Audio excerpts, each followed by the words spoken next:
TYO, welcome. Ketemu lagi nih kita dalam ibadah minggu ini. Aku percaya kita semua dalam keadaan baik dan luar biasa. Sebelum kita mulai ibadah kita minggu ini, yuk sama-sama siapkan hati dan pikiran kita untuk mulai ibadah hari ini.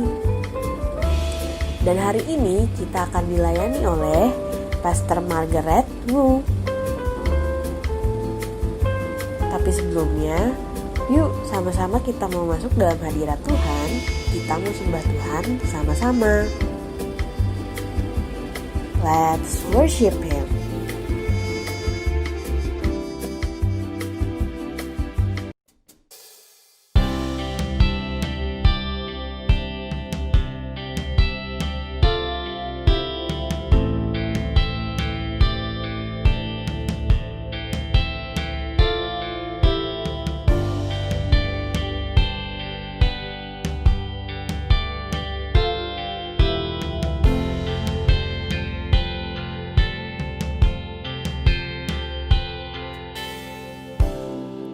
There's no darkness in your eyes.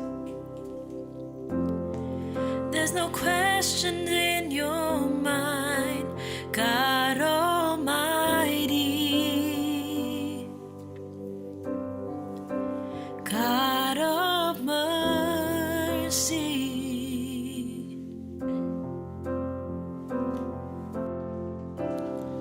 There's no hiding from your face.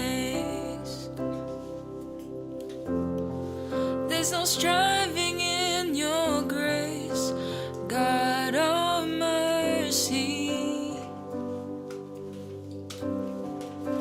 God Almighty. Let there be light. Open the eyes of the blind. Purify our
Shalom TYO, God is good ya. Kita akan sama-sama merenungkan dan belajar dari firman Tuhan.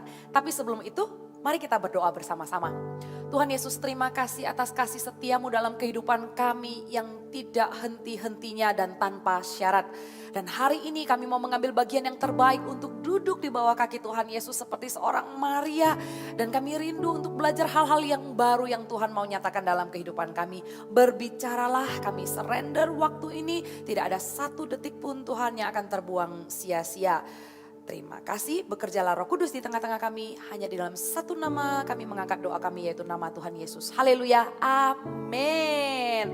Boleh sama-sama katakan kalau ada orang di kanan kiri, langsung bilang sama orang kanan kirinya. Kalau enggak, ngomong sama diri sendiri, Tuhan Yesus baik. Amin, Tuhan Yesus baik. Bersama dengan Kak Meg, hari ini saya bawakan kabar baik bagaimana umat Tuhan ditentukan untuk berkemenangan dalam segala situasi. Situasi boleh berubah-ubah, tapi apa yang Tuhan maksudkan kepada umat kesayangannya tidak pernah berubah. Hari ini judul khotbah saya adalah Overcomer. Dan kalau dilihat tagline-nya, jadi overcomer adalah lebih dari pemenang. Di tagline-nya ada ditulis, kalian bisa lihat nanti di slide.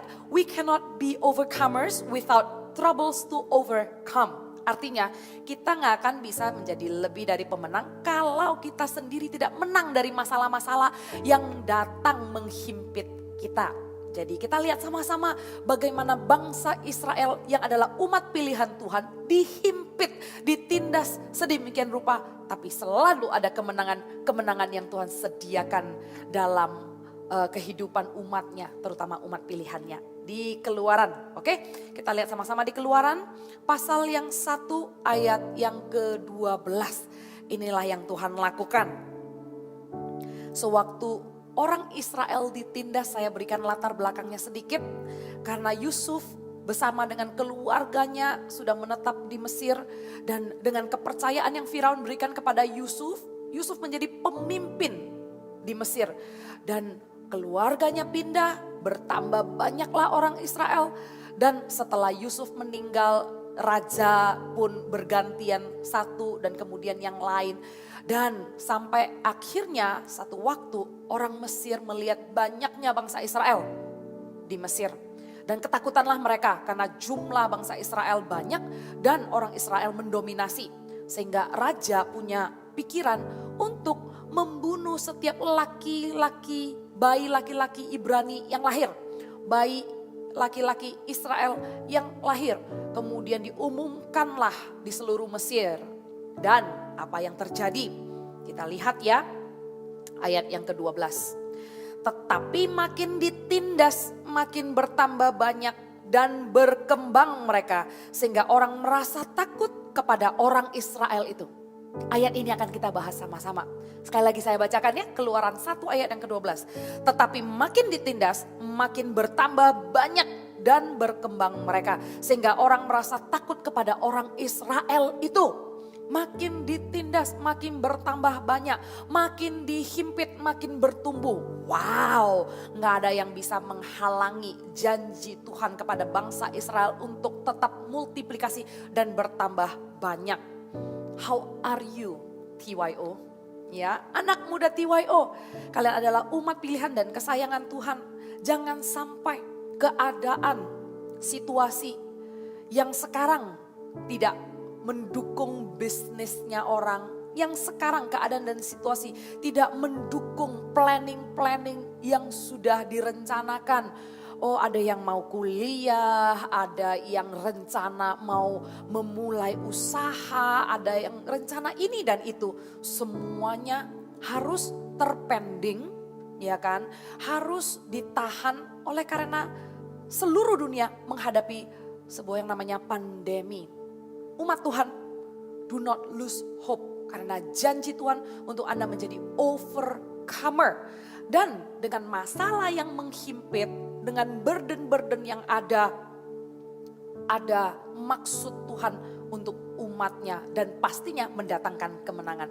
Maksudnya apa di dalam kesesakan-kesesakan yang terjadi, di dalam himpitan yang terjadi? Poin yang pertama saya mau sampaikan, bisa Anda catat. Burden will make you stronger in vision. Oke, tekanan yang menguatkan visi. Dengan terjadinya himpitan, tindasan, burden will make you stronger in vision. Anak Tuhan yang mengalami tekanan justru tidak akan menghentikan mereka menghasilkan dan berbuah. Tapi justru anak yang ditindas akan semakin bertumbuh. Karena orang Israel makin ditindas, makin bertambah banyak. Will make you stronger in vision. Satu visi yang akan menguatkan kehidupan kalian adalah visi yang tidak pernah berubah. Ya kan? Kalau visi manusia bisa berubah-berubah. Karena keadaan yang tidak mengizinkan, visi Anda akhirnya terpending gitu ya. Rencana apa yang kalian mau capai terpending. Tapi ada satu visi yang nggak bisa dihentikan dan nggak akan berubah. Yaitu visi Tuhan di dalam hidup kita. Setiap dari kita punya satu visi yang diberikan Tuhan. Nggak peduli apakah Anda adalah teen ataukah Anda youth, family loh sekalipun. Ya kan, family sekalipun sudah punya pekerjaan, bisnis, keluarga, bahkan sampai sudah lanjut usia pun. There's this one vision yang menguatkan anak-anak Tuhan di dalam himpitan. Yaitu melayani Tuhan di ladangnya. Inilah yang akan menguatkan Anda TYO. Jangan bermalas-malasan di saat keadaan tidak mengizinkan Anda untuk melakukan ini dan itu. Ya, tolak sebutan kaum rebahan. Tolak orang mengatakan sekarang ini mau ngapa-ngapain juga nggak bisa. Supaya Anda tidak pasif. Supaya Anda tidak mengiyakan keadaan. Berhati-hatilah waktu Anda mengiyakan dan mengaminkan keadaan yang seolah-olah melumpuhkan perekonomian, melumpuhkan aktivitas. Waktu Anda mengaminkan, tahu-tahu waktu berjalannya waktu atau waktu ini semua sudah selesai. Anda melihat, kenapa ya saya ini kalah oleh karena keadaan. Saya ini enggak kemana-mana. Saya ini tidak signifikan dalam nama Tuhan Yesus. Dalam setiap keadaan, situasi, Anda yang adalah orang percaya dipanggil untuk menjadi overcomer. Untuk itu pegang baik-baik. Pegang baik-baik agar Anda bisa bertahan menjadi pemenang. Lakukanlah visi dari Tuhan yang tidak berubah-ubah. Carilah apa yang Anda bisa lakukan untuk kerajaan Tuhan. Dan saya kasih bocoran. Apa yang Anda bisa lakukan dalam kerajaan Tuhan, jangan langsung berpikir pelayanan. Sekarang loh pelayanan juga gak ada yang bisa dilakukan, bener ya? Gak ada orang yang bisa hadir di gereja, melayani di hari Minggu. Oh, semua orang pasti kangen dengan kegiatan-kegiatan dan aktivitas seperti itu. Enggak, bukan. Tapi melayani di dalam kerajaan Tuhan adalah menceritakan, memberitakan perbuatan baik. Dan jadilah orang Kristen yang bersaksi. Maka Anda akan merasa himpitan, tekanan yang ada dalam hidup Anda tidak membuat Anda berhenti berlari. Tidak membuat Anda kalah kepada keadaan. Karena satu hal ini bisa dilakukan dalam keadaan baik maupun tidak baik. Karena firman Tuhan mengatakan baik atau tidak baik, kabarkanlah Injil. Ya, jadi jadilah anak Tuhan yang bersaksi. Ceritakanlah kebaikan Tuhan di pertemuan-pertemuan cell group di dalam gereja, ya kan. Kemudian kalau misalnya ada online pertemuan, saling doakan, saling mensupport inisiatif, mengambil langkah. Dan kalau memang itu yang Anda bisa lakukan di saat-saat seperti ini, ya kan, puji Tuhan sebagai anak muda TYO. Anda tidak harus terbeban untuk menafkahi keluarga, memikirkan roda perputaran ekonomi.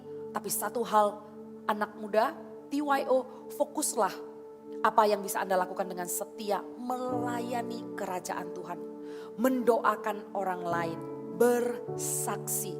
Jangan mundur dari pelayanan ini karena pelayanan ini tidak bisa diambil daripadamu. Nggak bisa diambil daripadamu. Apapun keadaannya, dan bukankah ini yang dilakukan di perjanjian baru juga? Di Kisah Para Rasul, sewaktu para murid Tuhan Yesus ditindas, baik mereka mau ditangkap, dimasukkan di penjara atau dianiaya, baik atau tidak baik, mereka tetap kuat, mereka jadi lebih dari pemenang, mereka tetap kabarkan Injil, dan apa yang terjadi? Mereka bertambah banyak. Itulah yang menyenangkan hati Tuhan, dan percayalah sewaktu kita fokus dengan apa yang tidak berubah, yaitu visi melayani kerajaan Tuhan, kita sendiri pun akan dikuatkan. Ya, kita sendiri pun akan melihat kehidupan kita ditopang. Ya, ditopang oleh visi yang Tuhan kasih. Yang kedua, sewaktu kita lihat himpitan terjadi, maksud daripada himpitan itu untuk membuat kita lebih dari pemenang adalah burden will build one's life quality. Oke, tekanan yang meningkatkan kualitas hidup. Tanpa tekanan, kualitas hidup orang nggak bisa terupgrade, nggak bisa teruji. Karena bagaimana respon seseorang di dalam kesesakan, maka itulah yang akan menentukan orang itu di dalam kemenangan. Amin, amin. Jadi waktu terjadi himpitan dan tekanan, tergantung respon Anda. Apa yang Anda tabur, itulah yang Anda tuai. Kalau tekanan terjadi, Anda hanya komplain dan protes dan merasa tidak terima. Kenapa ini jatuhnya di generasi gua, sehingga gua harus melanjutkan cerita ini kepada anak gua, tentang gua graduation gak dirayakan, tentang gua farewell gak bisa ketemu teman, tentang gua masuk ke tahun pertama kampus gak ikut orientasi. You know, better than you complain about all those, see this as an opportunity to upgrade your quality. Everyone having the same benefit nowadays. Hari-hari ini setiap orang punya satu keuntungan, yaitu waktu. Seems like everything slow down, right? Kalau misalnya kegiatan terpending dan kemudian dengan social distancing Anda harus stay di rumah. Pertanyaan dari Kak Meg kepada TYO. Have you been upgrading your life? Because you have tons of time to upgrade your English. Have you done that, right? Kalau misalnya ada pengalaman sebelum semua ini terjadi, bagi yang baru lulus kuliah pasti lagi cari pekerjaan kan, ya kan? Nah, kamu bercita-cita, gue mau kerja di perusahaan A, gue mau kerja di perusahaan B yang sudah go international. Dan waktu interview ditanya tentang your credential, wah semua udah good ya, lulusannya udah good, skillnya sudah menjawab kebutuhan. Tiba di satu pertanyaan, fluent nggak bahasa Inggris misalnya, comfortable nggak untuk berkomunikasi surat menyurat dalam bahasa Inggris, ternyata menjadi sebuah halangan karena di area itu nggak bisa memenuhi kebutuhan gitu ya. Aduh sayang banget gitu. Nah di waktu inilah Anda bisa melihat kesempatan dalam kesempitan. Don't you have time now? That's why daripada ngelihat bolongnya donat, toh itu nggak bisa dimakan, lihat dong sekelilingnya kan ada adonan yang bisa dinikmati. Daripada kita cekokin diri kita dengan prediksi-prediksi berita yang ada tentang semua ini gak akan pulih dalam berapa tahun lah, dan kemungkinan nanti memburuknya akan seperti apa, daripada Anda feeding your brain with all those information, it will lead you to nowhere. It's even will bring you down and lower and lower. For sure gak jadi overcomer, ya kan? Lebih baik Anda lihat, oke, ini kesempatan to upgrade my life quality. Supaya Anda menjadi bagian dari solusi, bukan permasalahan. Let yourself become part of the solution, not the problem. Orang yang adalah bagian dari solusi adalah orang-orang yang akan menjawab kebutuhan masyarakat nantinya. Dan akan mendapatkan kepercayaan di depannya. Akan menjadi overcomer. Ini waktu yang paling tepat. Now, right now. Katakan now.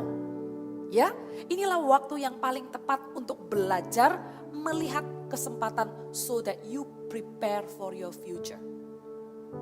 Anda juga diperhadapkan kepada pilihan kan, mau ambil online atau cuti, ya.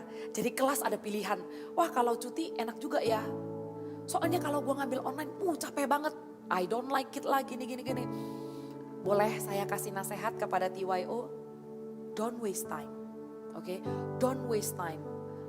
Time is so expensive and now seolah-olah ya nggak bertambah sih, tetap 24 jam. But things slowing down and you have more spare time, use it wisely. Prepare for your future. Dan apa yang bisa diperbaiki, apa yang bisa dievaluasi dan di-upgrade, lakukanlah itu. Kalau ada yang sudah bekerja ya di bidangnya, coba lihat lagi. Apakah misalnya kamu bekerja di mesin, ya kan? Cari tahu. Apakah sudah ada versi-versi terbaru dengan kapasitas yang bisa menghasilkan lebih? Gimana cara upgrade mesinnya? Ya, terus kalau ada orang yang kerja di interior, kamu sudah terbiasa mendesain di stylenya tertentu. You are just so used to oriental misalnya. Try to enlarge your knowledge and learn something new. Orang yang mempersiapkan dirinya dengan baik, ya kan? Orang yang sebesar apakah kapasitasmu, maka sebesar itu juga Tuhan akan memberikan kamu kepercayaan.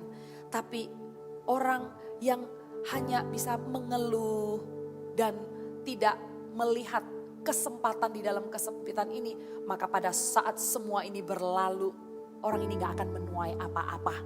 Dia akan mulai lagi dari nol. Pastinya TYO gak akan seperti itu dong.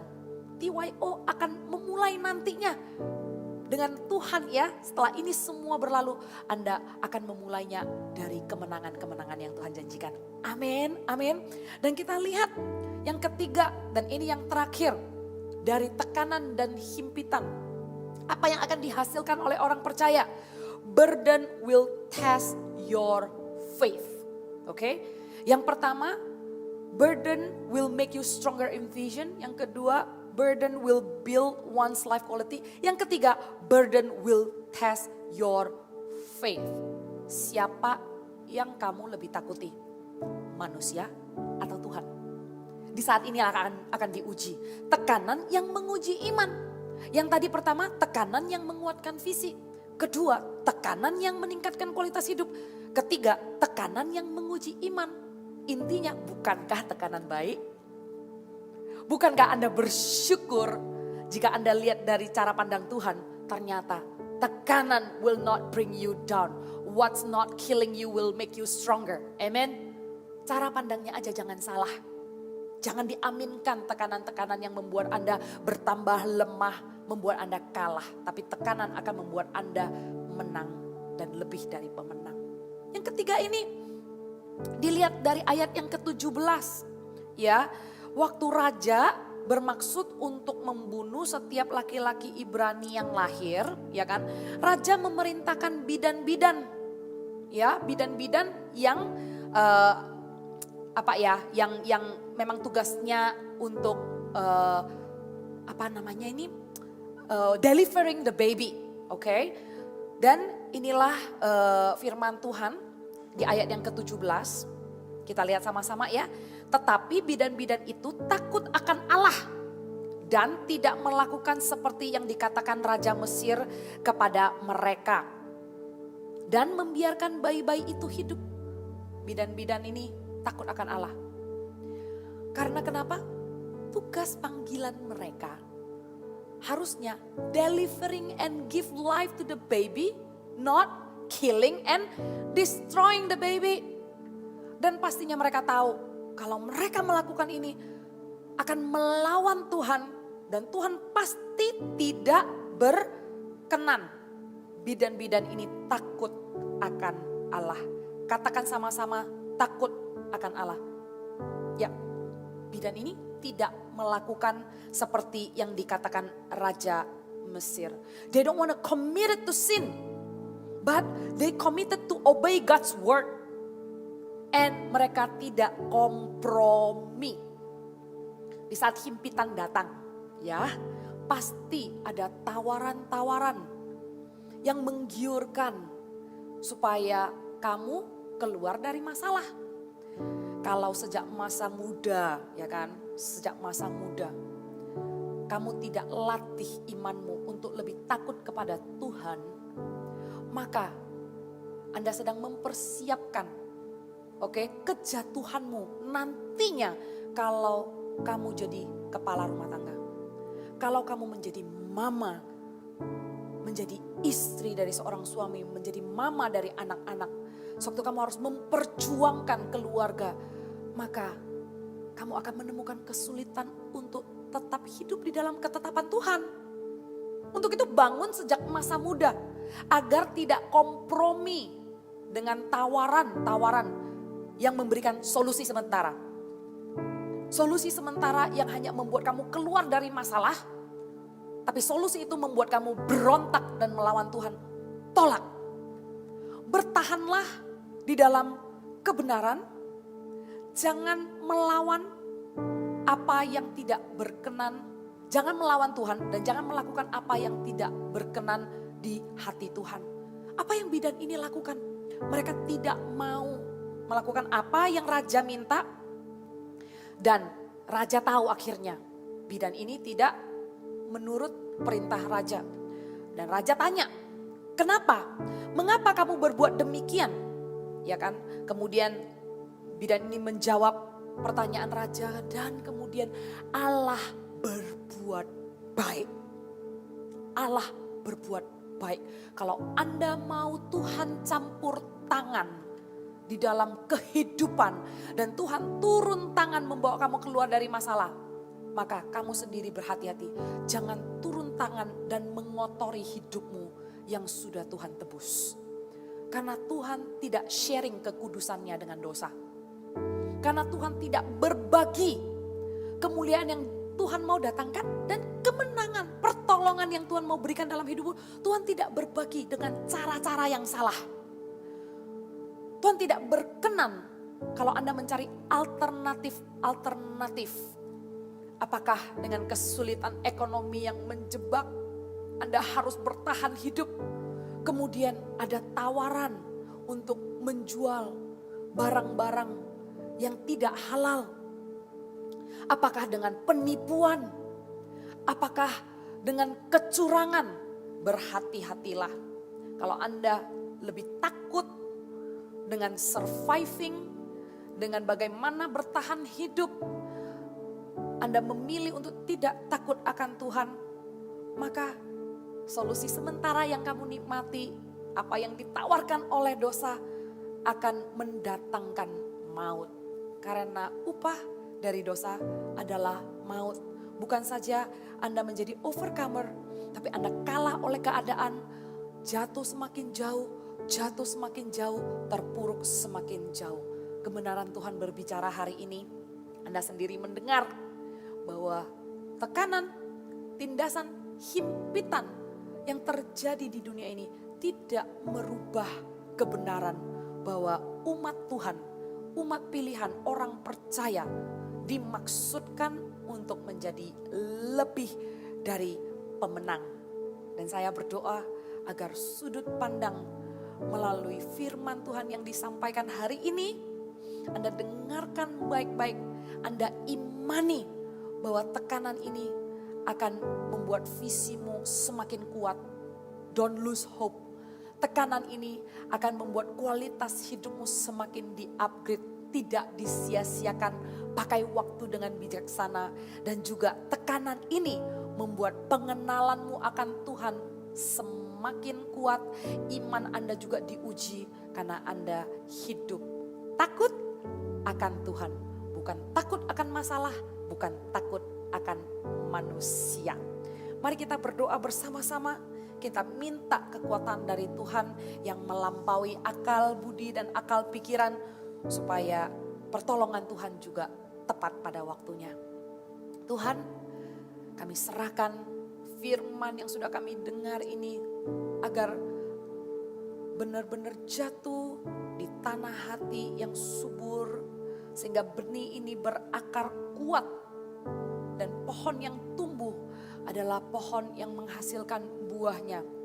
Dan aku berdoa untuk TYO dalam nama Tuhan Yesus, adalah umat-umat Tuhan yang Tuhan kasihi, adalah jemaat Tuhan yang Tuhan kasihi. Di dalam pergumulan mereka, Engkau yang tahu Tuhan. Engkau tahu apa yang mereka alami, Engkau tahu apa yang mereka hadapi. Dalam kesendirian mereka, Tuhan tidak pernah meninggalkan mereka. Mata Tuhan tertuju kepadamu, hai anak muda. Untuk itu berserulah, dan hanya dengan mata tertuju kepada Tuhan, setialah beribadah kepada Dia. Percayalah kepada Dia, janganlah kompromi. Biarlah engkau didapati selalu ada di dalam jalan ketetapannya. Karena Tuhan adalah Allah yang setia dan adil. Dia tidak pernah meninggalkanmu. Pertolongannya tepat pada waktunya. Kami percaya di dalam himpitan ini, di dalam masalah yang ada, Tuhan akan membawa umatmu keluar lebih dari pemenang. Tidak akan ada anak muda yang kalah oleh keadaan. Tidak akan ada anak muda yang lose hope. Tapi di dalam Tuhan ada pengharapan, di dalam Tuhan ada kekuatan, di dalam Tuhan juga ada terobosan. Maka kami percaya Tuhan, iman kami akan dibangkitkan. Kami akan ditemukan menjadi orang yang tidak memikirkan masalah sendiri, tidak memikirkan kebutuhan, tidak khawatir akan how to survive. Tapi dapati diri kami Tuhan bisa menjadi berkat buat orang lain, mendoakan orang lain, bisa bersaksi tentang Tuhan. Satu visi yang membuat kami terus kuat berjalan, dan kami tahu Tuhan ada kelebihan-kelebihan kami, skill-skill kami juga yang akan Tuhan upgrade. Dan kami juga tahu di waktu-waktu ini, doa kami, saat teduh kami, akan Tuhan berikan pewahyuan yang baru, sehingga pengenalan kami akan Tuhan tidak akan pernah sama lagi. Iman kami akan semakin dikuatkan. Thank you Lord Jesus. Not only we will overcome the troubles and the problem, tapi Tuhan akan bawa kami keluar dari masalah ini dan ditemukan menjadi lebih dari pemenang. Puji hormat hanya bagi namamu Tuhan Yesus. Beracaralah sehingga kami bisa bersinar terang menjadi saksi Kristus kemanapun kami pergi. Hanya di dalam satu nama kami berdoa dan mengucap syukur. Haleluya, katakan sama-sama amin. Senang sekali bisa bersama-sama dengan TYO di ibadah hari ini. God bless you, dan jadilah saksi dimanapun kalian berada. Hai TYO, jadi gimana ibadah kalian hari ini? Pasti kita semua diberkati dengan ibadah hari ini kan? So tune in with us next week in TYO's online service. God bless you.